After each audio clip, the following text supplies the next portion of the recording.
Use the plastic locking nut tool which is supplied and an Allen key.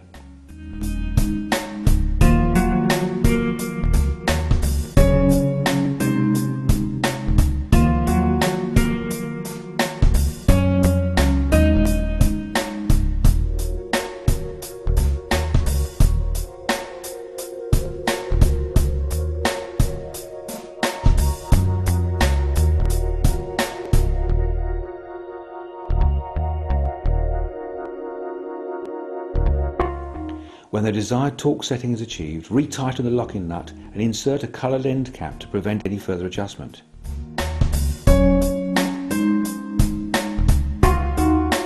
The P-type wrench can be reset to a different torque value at any time. P-types are supplied with a set of coloured caps, which can be used as a visual means of identifying the set torques or calibration periods.